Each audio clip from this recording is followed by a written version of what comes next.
Deus. Abra sua Bíblia comigo, por favor, no livro de Daniel, capítulo de número 2. Eu quero agradecer ao pastor Evaldo pela oportunidade. É um prazer estar aqui, mas eu sei da responsabilidade de estar hoje servindo e ministrando aqui a mesa do Senhor, né? E eu quero ser um canal de Deus nesta manhã, assim como o pastor Evaldo tem sido lá para nós, né? O pastor Evaldo tem nos abençoado muito lá, já esteve conosco algumas vezes, e eu quero que Deus nos use, pelo menos um pouco, como Deus tem usado o Senhor lá em nossa igreja, para nos abençoar, né? Nós temos aqui alguns amigos. Agora, quando a pessoa é muito feia, aí ele fala assim, o casal é simpático. Eu sei que o pastor ficou sem graça de falar que minha esposa era bonita e que eu era feio, né? Por isso que quando a pessoa fala assim, como é que ele é?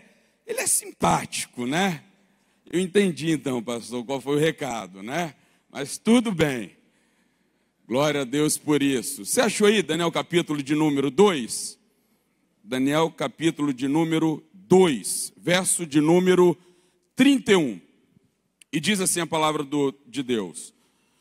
Tu, ó rei, estavas vendo, eis que uma grande estátua, esta que era imensa e de extraordinário esplendor, estava em pé diante de ti, e a sua aparência era terrível. A cabeça era de ouro fino, o peito e os braços eram de prata, o ventre e os quadris de bronze, as pernas de ferro, os pés em parte de ferro e em parte de barro.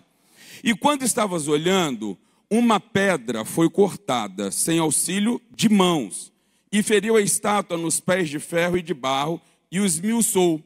Então foi juntamente esmiuçado o ferro, o barro, o bronze, a prata, o ouro, e os quais fizeram como palha das eiras no estio, e o vento os levou, e deles não se viram mais vestígios, mas a pedra que feriu a estátua se tornou em grande montanha que encheu a terra. Este é o sonho e também a sua interpretação. Diremos ao rei, tu, ó rei de reis, a quem o Deus do céu conferiu o reino, o poder, a força e a glória, cujas mãos foram entregues os filhos dos homens, onde quer que eles habitem, os animais do campo, as aves dos céus, que dominasses sobre todos eles, tu és a cabeça de ouro. Depois de ti se levantará outro reino inferior ao teu, e um terceiro reino de bronze, o qual terá domínio sobre toda a terra. O quarto reino será forte como o ferro, pois o ferro a tudo quebra e esmiuça. Como o ferro quebra todas as coisas, assim ele fará em pedaços e esmiuçará. Quanto ao que viste dos pés e dos artelhos, em parte de barro, de oleiro e em parte de ferro, será um reino dividido, contudo haverá nele alguma coisa da firmeza do ferro, pois que viste o ferro misturado com barro de lodo. Como os artelhos dos pés eram em parte de ferro e em parte de barro, assim será uma parte. O reino será forte, por outra será frágil. Quanto ao que viste do ferro misturado com barro de lodo, misturar-se-ão mediante casamento, mas não se ligarão um ao outro, assim como o ferro não se mistura com barro. Mas nos dias destes reis, o Deus do céu suscitará um reino que jamais terá fim e não será destruído. Este reino não passará a outro povo, esmiuçará e consumirá todos estes reinos, mas ele mesmo subsistirá para sempre. Como viste que do monte foi cortada uma pedra sem auxílio de mãos, e ela esmiuçou o ferro, o bronze, o barro, a prata e o ouro, o grande Deus fez saber ao rei o que há de ser futuramente, certo ao sonho e fiel à sua interpretação. Amém? Vamos entender então o que nós acabamos de ler? Primeiro, nós estamos falando de um sonho que Nabucodonosor teve. Esse sonho ele viu uma grande estátua. Essa estátua era mais ou menos desenhada dessa forma. Era uma estátua que tinha cabeça de ouro, tinha braços e peitos de prata, tinha quadris de bronze e tinha as pernas de ferro.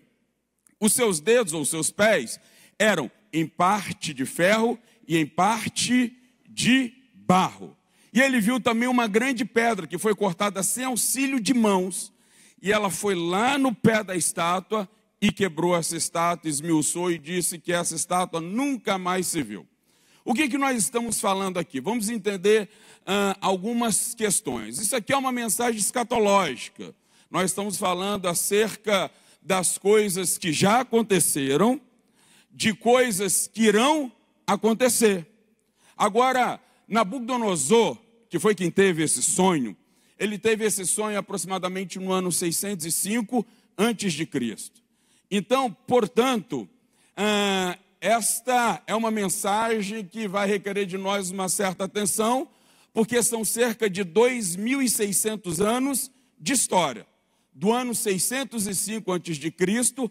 até os dias de hoje. Quando nós falamos uma mensagem que é uma mensagem escatológica, que fala sobre a vinda de Jesus, nós precisamos entender.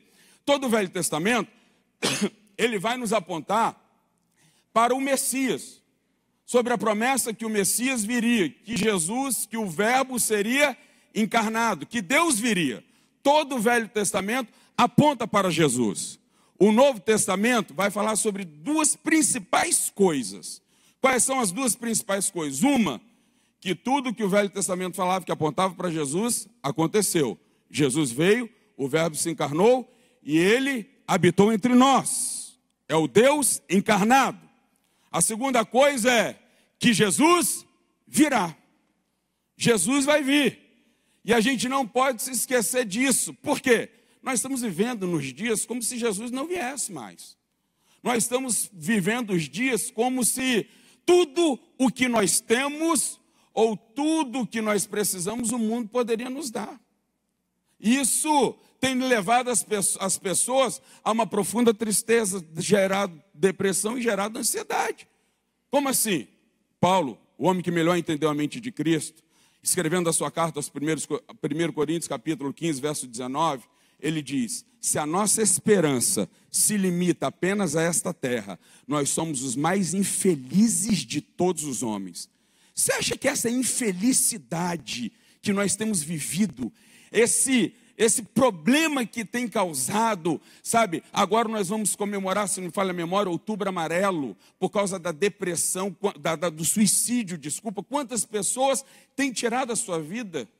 Você sabia que a cada 40 segundos no mundo, uma pessoa está se suicidando? Por que isso? Porque as pessoas estão infelizes, mas o pior não é isso. O pior é que nós estamos vivendo essa realidade dentro das igrejas cristãs, evangélicas, protestantes.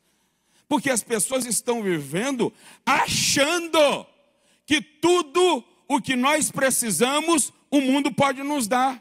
E nós não estamos voltados com os nossos olhos para os céus.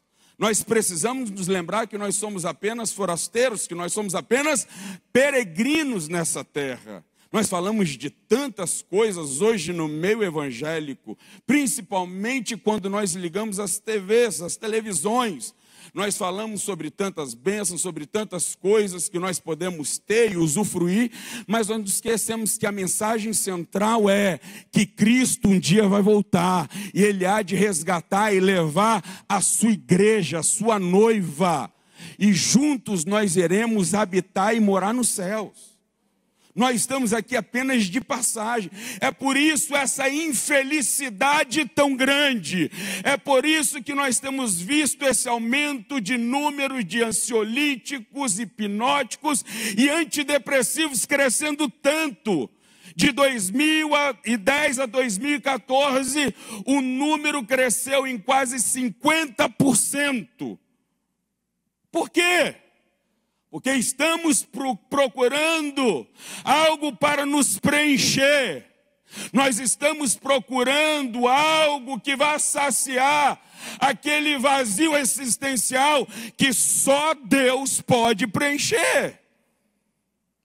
E eu quero falar um pouco com você sobre esse tema, essa temática, que Jesus vai voltar. E quando a gente fala Jesus vai voltar, tem alguns que ficam amedrontados.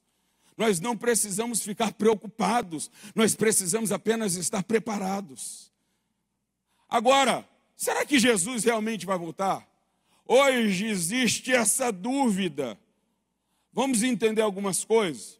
Paulo escrevendo ainda a carta, 1 Coríntios capítulo 15, verso 14, ele vai dizer: se Cristo não ressuscitou, vã é a nossa fé e vã também é a nossa pregação. É tudo vã, não serve de nada. Então nós vamos entender. Primeira coisa, Jesus ressuscitou. Alguns fatos que nos mostram que Jesus ressuscitou. Primeiro fato é o fato histórico. O homem que conhecia um judeu que nasceu ali no 1º século depois de Cristo, chamado Flávio Josefo, um homem que nunca se converteu ao cristianismo. Ele vai nos relatar fatos históricos da ressurreição de Jesus. Outro fato é o fato sociológico e o fato antropológico da ressurreição de Jesus. Que fatos são esses? De que línguas, povos e nações mudaram com este tema ou com esta crença. Quando nós olhamos, pastor Evaldo, para os países que foram colonizados pelos países protestantes, nós vamos ver a diferença. Como os países que foram colonizados por países protestantes, como eles são desenvolvidos, e os países que foram colonizados por países como o nosso, colonizados por Portugal, que tinha como raiz o catolicismo, a gente vai ver que esses países são subdesenvolvidos. A gente vai ver como povos mudaram. Nós vamos ver, por causa desta verdade da ressurreição de Jesus, como todos estavam diante desta grande verdade que causou a maior mudança no mundo. O outro fato que nós vamos ver é um fato psicológico. Os psicólogos, os psicanalistas que estão aqui irão concordar. Olha quem era Pedro, olha quem era André, olha quem era João, antes da ressurreição de Jesus. Eram homens medrosos, eram homens que viviam recuados. Agora, quem são estes homens depois da ressurreição de Jesus? São homens que mudaram, são homens que se martirizaram, são homens que deram a sua própria vida pelo amor do Evangelho. A mente desses homens mudaram depois da ressurreição de Jesus. E algumas coisas que nós precisamos entender, eu não quero entrar aqui na questão, quando eu falo que é um tema escatológico, eu não quero entrar aqui na questão se você crê no amilenismo, no pré-milenismo, clássico, dispensacionalismo ou pós-milenista. Não é este o viés, ou não é este o caminho que eu quero seguir. Até porque quando nós olhamos todos esses viés, todas estas visões do Apocalipse, nós vamos ver que os 5 pontos cruciais, eles concordam entre si. Quais são os 5 pontos cruciais que eles concordam entre si? Primeiro, que Jesus vai voltar. Segundo, que Jesus, ele vai julgar os vivos e os mortos. Terceiro, que Satanás será julgado e condenado. Quarto, que haverá ressurreição dos mortos. E por último, que haverá um tempo de paz, haverá um tempo de prosperidade. Uns chamam de nova terra, outros chamam de paraíso, outros chamam de novo céu, outros chamam de 1000 anos literais, outros não. Mas os 5 pontos cruciais, os teólogos concordam. Então aqui, vamos entender agora o pano de fundo histórico que nós acabamos de ler e falar. Nós falamos sobre o capítulo 2. No capítulo 1, a gente vai ver que esses homens, os judeus, eles foram levados cativos para a Babilônia. E dentre esses judeus que foram levados cativos para a Babilônia, tem 4 que pelo menos a gente conhece muito bem, que é Daniel, Ananias, Misael e Azarias, conhecido também como Sadraque, Mesaque e Abdinego. Esses 4 foram levados. E como é que eles foram levados? A gente vai ver então, a gente precisa voltar um pouco mais atrás, que depois Salomão morre, o reino é dividido em 2 partes. Roboão e Jeroboão, reino do norte e reino do sul. O reino do norte foi levado cativo pelos assírios, e de lá eles nunca mais voltaram, que deram descendência aos samaritanos. Reino do sul foi levado cativo também. Coincidentemente, cada um teve 20 reis. Mas um teve apenas uma dinastia e o outro teve 8 dinastias. E nós vamos ver aqui que a partir do 18º rei, no rei Eliaquim, eles foram levados então cativos em 3 levas, até chegar ao último rei, que era o rei Zedequias. Então eles foram levados cativos e depois de 70 anos no cativeiro babilônico, eles voltaram. Mas ali, quando eles foram levados cativos, 4 jovens se destacaram muito. Que 4 jovens foram esses? Daniel, Ananias, Misael e Azarias. A gente vai ver no capítulo 1 que eles passam por uma prova terrível, pastor Evaldo.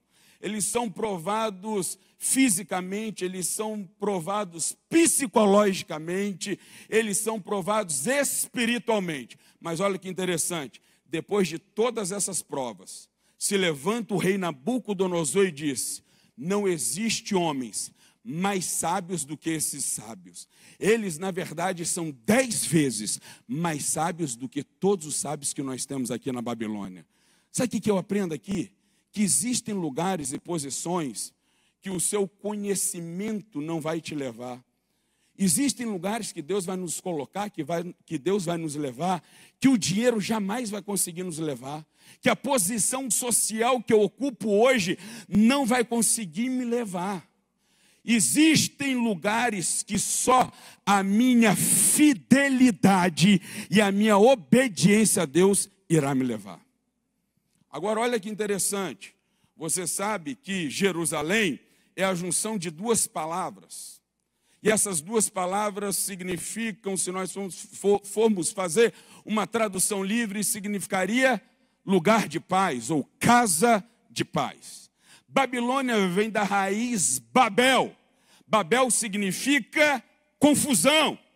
Agora olha que interessante, eu não sei como está a sua vida. Eu sei que o meu Jesus disse, em João capítulo 16, verso 33, que no mundo nós teríamos aflições, mas éramos para nós termos o quê? Bom ânimo. E olha que interessante, olha essa lição que eu aprendo aqui. Eu posso estar vivendo o tempo de confusão na minha vida. Podem ter me colocado num tempo de tribulação, num lugar ruim, mas eu aprendo aqui que essa paz não depende do lugar ou da situação que eu estou vivendo ou passando, mas a paz que excede todo entendimento se chama Jesus Cristo, como o profeta messiânico Isaías vai dizer, ele é o príncipe da paz. Essa paz que a psicologia, que a psiquiatria, que Freud não consegue explicar, porque essa paz não depende de situação. Essa paz é uma pessoa, e o nome dessa pessoa é Jesus Cristo. Então, no ano 636, Babilônia se torna uma grande potência. No ano 605, Nabucodonosor tem este sonho. Agora, olha que interessante, ele tem um sonho, gente, e ele não consegue se lembrar do sonho, pastor. Isso é normal. Quantos aqui já tiveram um sonho e não se lembravam do sonho? É normal, né? Graças a Deus, achei que só eu que fosse doido aqui. Às vezes, você não sonha assim, você acorda feliz da vida. Nossa, está feliz, não é? Está rindo à toa, é ou não é? Aí te pergunta assim, e aí, por que você está feliz? O que houve? Aí você fala assim, eu tive um sonho. Sonhou com o quê? Não lembro, mas o sonho foi bom, viu? Já teve isso ou não? Já acordou no meio da noite desesperado. E aí quando você acordava, você assim, caramba, eu tive um pesadelo. Você não se lembrava do pesadelo? Já teve isso ou não? É normal. Principalmente depois que você come aquela feijoada. É ou não é verdade? Aí, meu filho, você sonha com tudo. É pesadelo para lá e para cá. Que a sua sogra vai passar 2 meses na sua casa. Que a casa cai. É um pesadelo, não é verdade? É terrível. Mas olha só que interessante.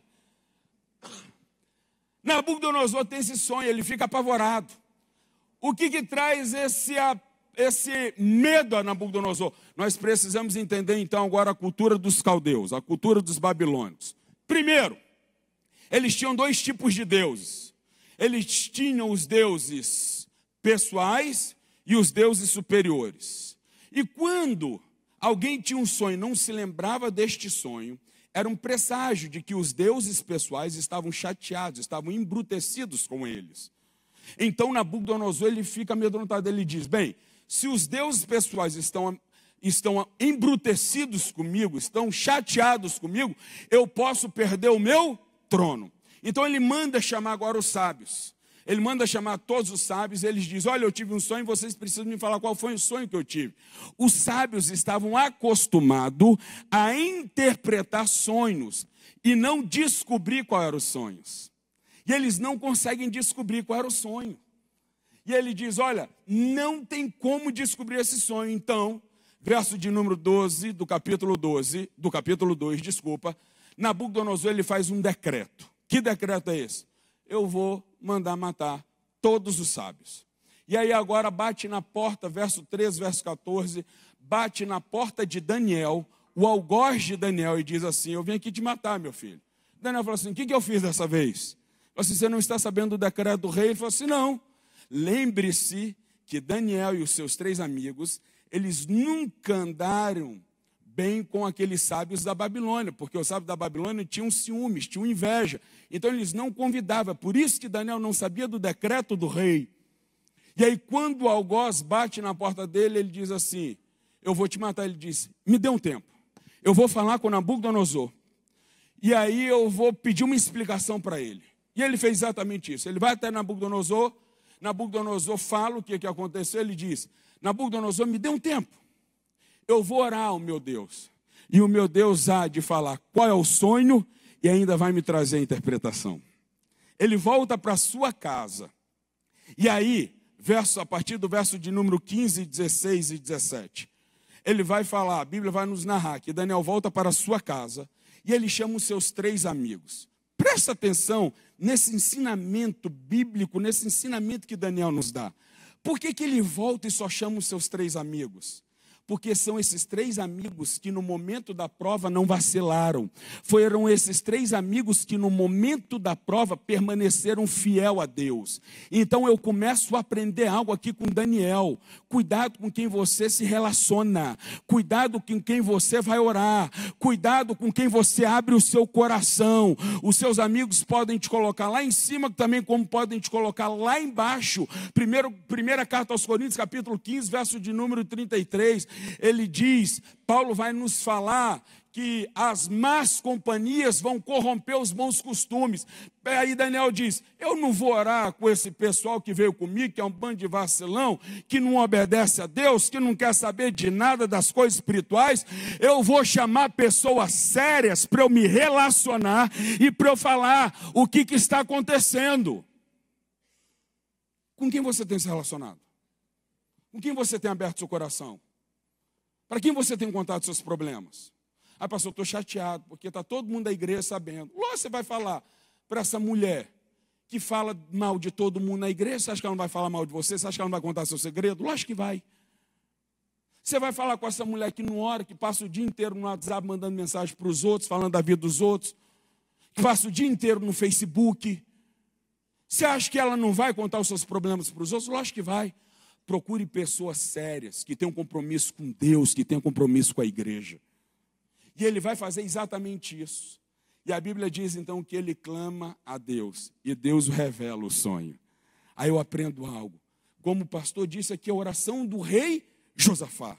O que fazer quando eu não tenho o que fazer? Clame a Deus. Jeremias capítulo 33, verso 3. Clama a mim e anunciar-te-ei coisas grandes e ocultas que vocês ainda não sabem. O que falta muitas vezes para nós é orarmos mais. É gastarmos ou ganharmos mais tempo na presença de Deus. E ele faz isso, e Deus revela. E aqui então entra a cabeça de ouro. A cabeça de ouro, como foi narrada, como foi nos falado aqui, era a própria Babilônia. Ele diz, tu, ó rei, és a cabeça de ouro. Nós estamos falando aqui sobre os 4 grandes impérios que governaram o mundo. Nós estamos falando aqui sobre esses 4 grandes impérios, a começar pela Babilônia. E a gente vai ver algo interessante aqui. A gente vai ver como é que tudo está no controle de Deus. Esse texto é um texto fantástico, é um texto rico, porque faz com que a minha alma descanse. Quando eu leio esse texto, eu fico de boca aberta, porque eu vejo que Deus tem comandado a história da humanidade, que o levantar e o quedar de príncipes, de reis, de nações, de impérios, não está andando de forma desgovernada, que tudo está absolutamente no controle de Deus. É algo fantástico, já virou até um jargão a frase, Deus está no controle.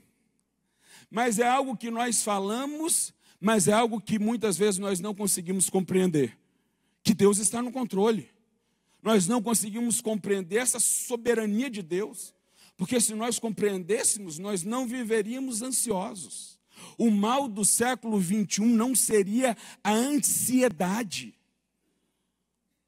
Por que estamos tão ansiosos? Se Deus está no controle. E eu vou ver aqui que Deus tem governado, Deus tem feito a história da humanidade andar tudo de acordo com aquilo que foi falado. Então, nós vamos ver aqui que o levantar e o quedar de nações, reis, impérios, governos, está no controle de Deus. E aí, quando eu vejo isso, eu aprendo algo na minha vida. Se Deus está governando tudo isso, eu aprendo que a minha vida está no controle de Deus. Eu aprendo que a minha casa está no controle de Deus. Eu aprendo que a minha família, pastor, eu estou vivendo uma Babel. Eu estou vivendo uma Babilônia, mas eu quero lhe dizer, eu quero lhe afirmar que tudo está no controle de Deus. Olha só que interessante. Como é que se deu então a queda do Império Babilônico? A gente viu aqui, são 4 impérios. Então o primeiro império tinha que cair. Como se deu a queda? Como foi a queda? Olha só que interessante. A gente vai ver então que esse primeiro reino vem do ano 605 a.C. até o ano 539 a.C. E como se dá então a queda disso? Nós vamos ver aqui um pouco de história com um pouco das profecias bíblicas. A gente vai ver aqui, nós vamos ver que esse reino caiu, esse império, o Império Babilônico caiu, e o segundo império, que é conhecido como Império de Prata, que tem os seus peitos e os seus braços de prata, é conhecido como Império Medo-Persa, que tiveram 2 reis que conquistaram a Babilônia, Dário e Ciro. E este reino ele vai cair no ano 539 a.C., no dia 13 de outubro. Lá no capítulo de número 5, se você quiser acompanhar aí de Daniel, você vai ver que Belsazar, neto de Nabucodonosor, estava fazendo uma festa. E ele pega os utensílios que o seu avô, Nabucodonosor, havia tirado do templo de Jerusalém. E ele começa a profanar os utensílios sagrados. E então vem no meio dessa festa o maior show pirotécnico que a terra já viu. Vem uma mão no meio da festa e escreve Mene, Mene, Tekel Peres. Em algumas versões vai estar Mene, Mene, Tekel Parsim. E aí eles ficam amedrontados e a festa acaba naquele momento. Então Belsazar manda chamar a sua mãe. Ele diz, mãe, o que é isso? Eu já mandei chamar os sábios não estão conseguindo interpretar. Então a mãe de Belsazar vai dizer, olha, existiu um homem no tempo do seu avô, que era mais sábio do que todos esses sábios, e ele conseguirá trazer a interpretação. Então Daniel agora, não era mais o jovem Daniel, havia se passado cerca de 60 anos, Daniel estava aqui com aproximadamente 80, 90 anos, ele chega na festa e já começa a falar com Belsazar, Belsazar, você não aprendeu com a história? Você não aprendeu com os erros do seu avô, o vacilo que ele cometeu, como ele foi soberbo, como ele foi altivo, como ele não se voltou para Deus, como ele foi comer como os animais selvagens no campo, como boi, como jumento. Belsazar, você precisava aprender com a história. Tem gente que não aprende, pastor, com a história. Tem gente que vive fazendo os mesmos erros, cometendo os mesmos problemas. Nós precisamos olhar, o passado serve como lição, não como guia, mas como lição. Nós precisamos olhar e vermos os erros, para não cometermos os mesmos erros. E Belsassar comete esse erro. E aí, enquanto Daniel estava ali e trazendo a interpretação, que significa, olha, você foi achado em falta, pesado na balança, hoje o seu reino será dividido e dado aos medos e aos persas. Isso aconteceu, gente, no dia 13 de outubro do ano 539. E enquanto Daniel falava isso, olha só que interessante, lá fora estava o imperador Ciro e Dário com seu exército. E eles estavam desviando o curso do rio Eufrates. Só para você entender, o rio Eufrates, ele passava por debaixo dos portais da Babilônia. E aí o Heródoto, quem estudou história vai saber quem é Heródoto. Heródoto é o pai da história, um homem que nasceu 4 séculos antes de Cristo. Antigamente a história não era contada ou narrada como nós conhecemos hoje. A história era contada e escrita através de crônicas. Tanto é que Heródoto foi quem deu o nome de história. Por quê? O primeiro livro que Heródoto escreve se chama História. Então, História passa a ter esse nome por causa de Heródoto. Heródoto é o pai da história. E Heródoto, no seu livro chamado História, um livro de 2 tomos, ele vai dizer exatamente como se deu isso. Ele vai dizer que os imperadores Ciro e Dário, eles vão desviar o curso do rio Eufrates, e a história nos conta, o livro de Heródoto vai nos contar, que aquele exército medo e persa passa marchando pelo rio Eufrates, dando com as suas águas na canela. Agora eu vou te trazer uma outra evidência.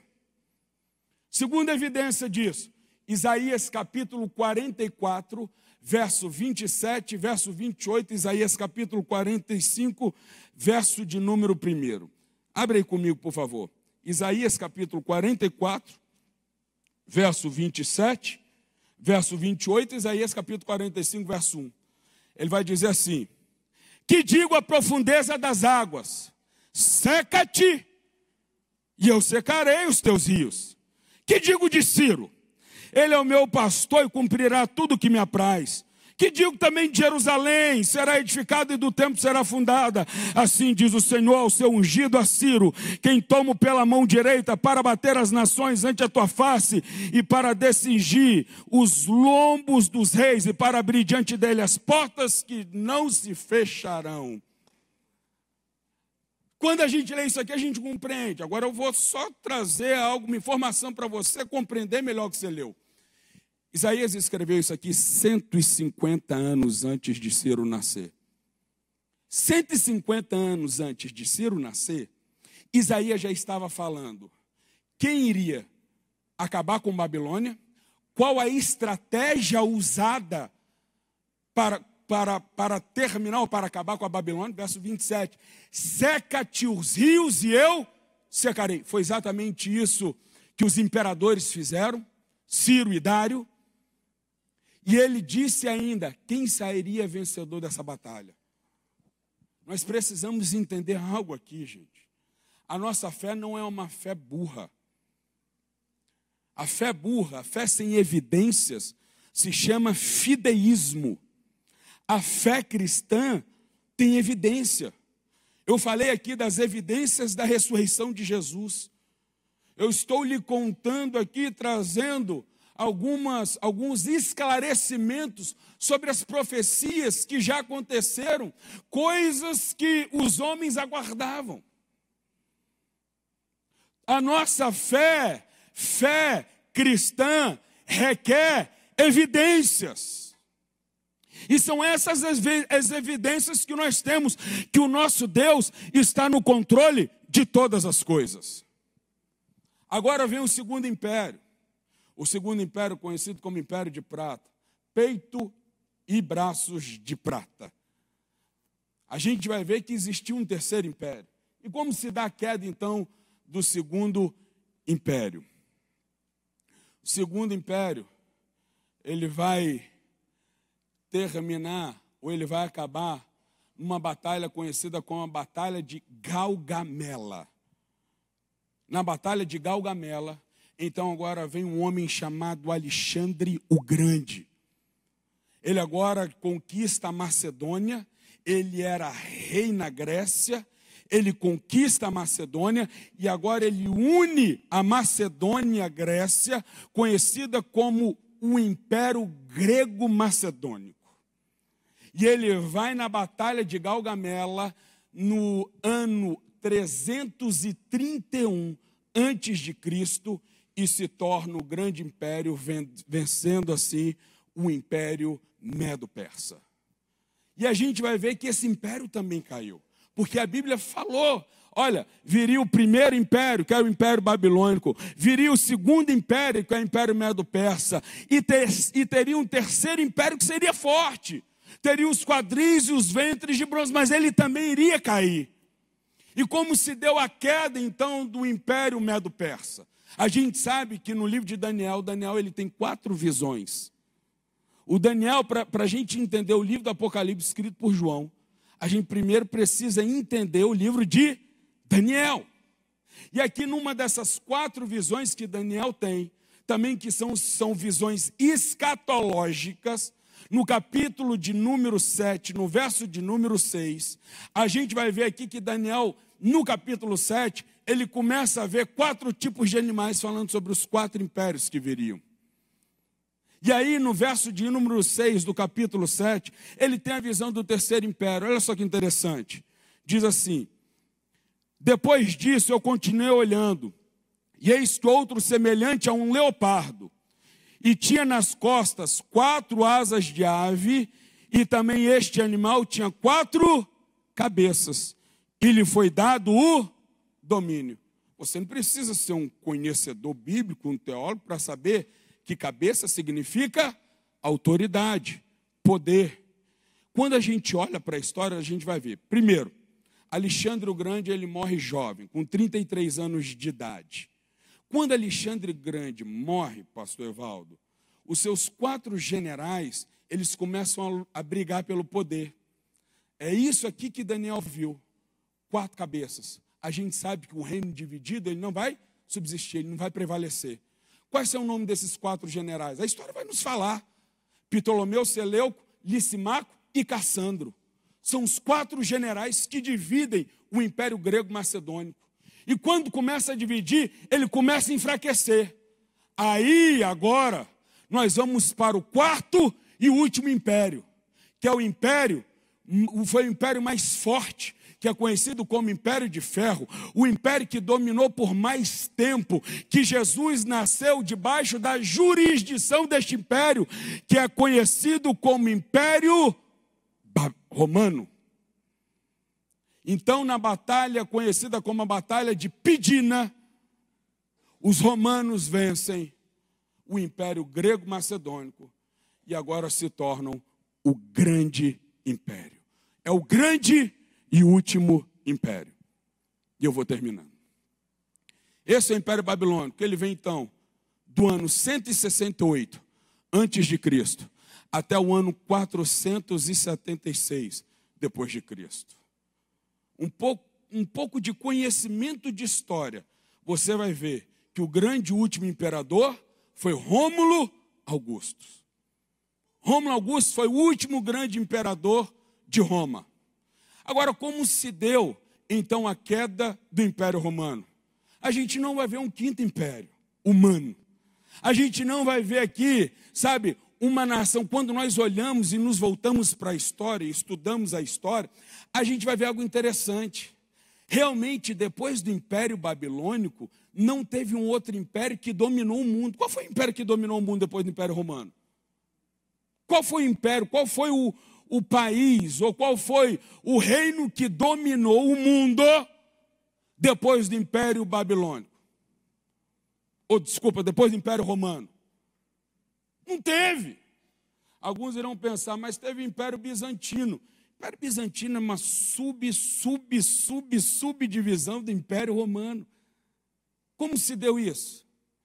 A história vai nos narrar, a história vai nos dizer. Só estou trazendo a veracidade bíblica. como é que a história comprova que a Bíblia tem razão. Por isso que eu e você não precisamos andar ansiosos por coisa alguma, porque Deus está no controle de tudo. Olha só que interessante. No ano 352 depois de Cristo, ao ano 476, 10 tribos bárbaras começam a minar Roma, começam a fazer guerra e batalhas com Roma. Dessas 10 tribos bárbaras, 3 foram extintas e 7 fundaram a atual Europa. Essa Europa que nós conhecemos. Essa é a Europa atual. Das 10 tribos, 3 foram extintas e 7 fundaram a atual Europa que nós conhecemos hoje. Aí olha só que interessante que a Bíblia vai nos narrar. A Bíblia vai dizer aqui que tinha os seus pés em parte de lodo ou de barro e em parte de ferro. Ele vai nos narrar algumas coisas. Ele vai dizer, olha, eles tentariam, mas não conseguiriam. Eles tentariam se tornar uma grande potência, mas não conseguiriam. Eles tentariam fazer casamento entre príncipes e princesas para juntar, mas não conseguiriam. E aí, quando eu volto para a história, eu vou ver algo interessante. Você conhece a história de Luís XIV, você conhece a história de Carlos V, eu vou pegar um pouco mais atual. Vamos pegar a história de Stalin, a história de Mussolini, a história de Napoleão Bonaparte. O que todos esses homens tentaram? Unir a Europa. Vamos unificar a Europa. Vamos tentar unificar. Quando você estuda um pouquinho a história, você vai ver como os reis davam os seus filhos príncipes e as suas filhas princesas em casamento para tentar criar força. Verso 43, irão se juntar mediante casamento, mas não conseguirão. Por que não conseguiram? Porque eu estou aqui para te fazer uma assertiva, uma afirmação. A história da humanidade não está andando de forma desgovernada. Deus está no controle de todas as coisas. A Ele tem todo o domínio, poder, é nos céus, mas também na terra. Deus está controlando a história de tudo. Por isso que eu posso dormir em paz, porque a minha vida está debaixo do governo e da soberania e do controle desse Deus. A minha casa está debaixo do controle de Deus, por isso eu não tenho que andar ansioso por coisa alguma. Toda a história me evidencia, toda a história me mostra isso. Que os reinos se levantaram e caíram, tentaram se unir, mas não conseguiram. Por último, última evidência. Olha para a atual Europa. Tentaram se unir economicamente. Fundaram uma moeda. A Inglaterra nunca entrou. A moeda da Inglaterra ainda continua sendo a libra esterlina. Não é o euro. Eles tentarão se unir, pastor Evaldo, mas não conseguirão. Sabe por quê? Porque quem tem a última palavra é o nosso Deus. O nosso Deus tem a última palavra. Tentarão, mas não conseguirão. E qual é a última coisa, então, que falta acontecer e que não aconteceu, para que a profecia se cumpra totalmente? A Bíblia vai nos narrar, então, que foi cortada uma pedra sem auxílio de mãos. E foi ela quem quebrou tudo. A Bíblia vai nos narrar algumas coisas. Primeiro, ela foi destruída, não foi na cabeça. Quando a gente quer destruir algo, a gente destrói aqui, e não no pé. Mas ele está falando de uma evidência histórica. Ele está falando de história. Ele quebra no pé. E quando a pedra vai no pé, toda a estátua desmorona. Que pedra é essa, gente? Que foi cortada sem auxílio de mão, para eu terminar aqui. Que pedra é essa? Vamos lá? Primeira, Salmo de número 118, verso 22. Esta é a pedra principal, o qual os construtores rejeitaram e veio a se tornar a pedra angular. Que pedra é essa? A pedra que Pedro vai dizer lá na primeira epístola, capítulo de número 2, verso de número 7, Pedro vai dizer: a pedra angular, o qual os construtores rejeitaram, esta veio a ser a pedra principal. Que pedra é essa? É a pedra que Pedro e João, diante do sinédrio, diante dos sumos sacerdotes, aqueles que mandaram crucificar Jesus, Anás e Caifás, Pedro vai fazer a seguinte declaração em Atos 4:11: Jesus é a pedra, o qual vocês, construtores, rejeitaram, e esta veio a se tornar a principal, a pedra angular. O que o texto está nos falando? O que a Bíblia está nos dizendo? Primeiro, que todos os impérios se levantaram e caíram, conforme o sonho de Nabucodonosor, lá no ano 605 aproximadamente antes de Cristo. Qual é a única coisa que falta acontecer? A única coisa que falta acontecer é a pedra vir, acabar com todo o governo humano e implantar o seu governo de paz, de justiça, este governo que não terá fim, neste governo aonde a dor que nos separa dos nossos entes queridos chegarão ao fim. Esse governo que acaba com toda a desigualdade social. Este governo que nós não teremos mais doença, onde nós não teremos mais enfermidades, aonde o problema vai embora, será o governo de paz, o governo de justiça, implantado por Deus, por Cristo Jesus. E a Bíblia vai dizer, ele acabará com todo o governo. O ouro vai embora, a prata vai embora, o bronze foi embora, o ferro foi embora, o barro com ferro também se foram. Ele subsistirá para sempre. O que me garante que Jesus vai voltar? É que tudo aquilo que Daniel disse e falou já aconteceram. O selo da garantia é que os reinos se levantaram e caíram conforme o sonho, e que Jesus vai voltar. E nós precisamos estar preparados para o grande dia, porque ele diz, são nestes dias, nos dias da atual Europa, em que nós estamos vivendo. São esses dias que nós estamos vivendo da atual Europa, que Jesus vai voltar. Essa pedra será cortada, sem auxílio de mãos, e ele vai vir. A minha pergunta para você nessa manhã é, você está preparado para a volta de Cristo Jesus? Jesus dando a sua matéria escatológica aos seus discípulos. Capítulo 24, ele vai dizer, porque é como um raio que sai do Oriente, se mostra, como um relâmpago que sai do Oriente se mostra no Ocidente. Assim será a vinda do Filho do Homem. Ele vai falar ainda no capítulo 24, verso de número 42, porque Jesus Cristo virá como um ladrão, ninguém sabe o dia nem a hora. Porém, se um pai de família soubesse o dia e o momento em que o ladrão fosse entrar, ele não estaria preparado. Nós precisamos estar preparados porque Jesus vai voltar.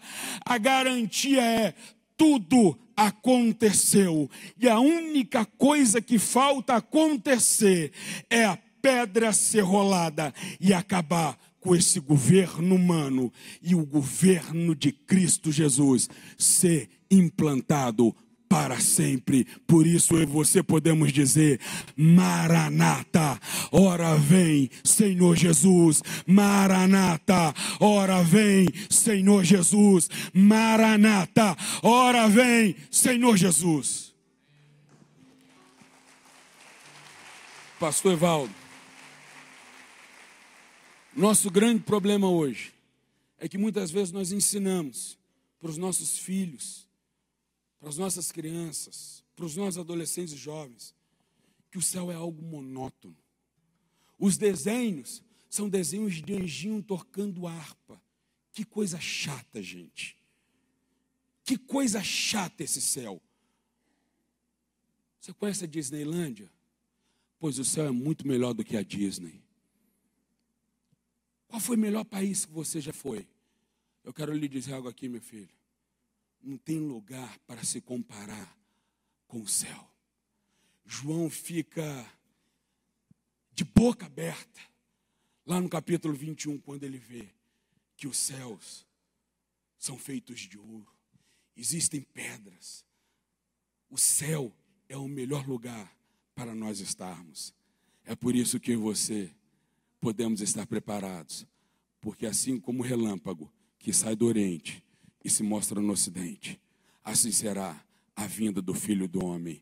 Nos dias da atual Europa, a pedra vai ser rolada, Jesus Cristo vai voltar e o seu reino subsistirá para sempre.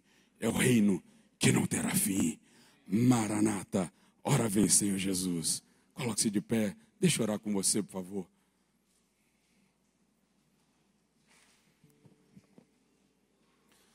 Você pode cantar comigo esse refrão? Porque ele vive.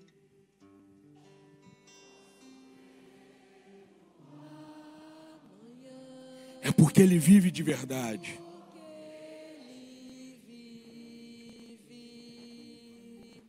Temor não há, mas eu bem sei, que a minha vida, Sua vida, sua casa, suas coisas estão nas mãos do Todo-Poderoso.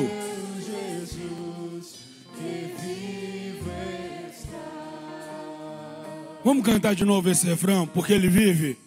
Ele vive, posso crer no amanhã, porque ele vive, temor não há, mas eu bem sei, que a minha vida está nas mãos do meu Jesus, que vivo está. Não podemos terminar esse culto sem orar. Então eu queria que você desse a mão de novo à pessoa que está do lado, e que você erguesse a sua mão agora, e que nós pudéssemos estar agora em oração, unidos, louvando o nome do Senhor, por essa mensagem em que Deus nos confronta com a sua palavra, em que Deus nos coloca cara a cara com a sua palavra e diz: olha, chegou a hora, se prepara, porque o Senhor está às portas. Louvado seja Deus pela vida do pastor Davidson, por essa palavra tão abençoada, tão ungida que ouvimos nessa manhã. Tenho certeza que Deus mandou para sacudir o nosso coração e dizer: te prepare, igreja, porque o Senhor está às portas. Todas as evidências apontam nesse sentido, como o pastor pregou aqui. Não há como negar a realidade. É preciso estar preparado para ela, para enfrentar. Feche os seus olhos agora. Obrigado, Senhor, por essa manhã maravilhosa. Obrigado porque a tua palavra é viva e é eficaz, e ela penetra até a divisão da alma e do espírito.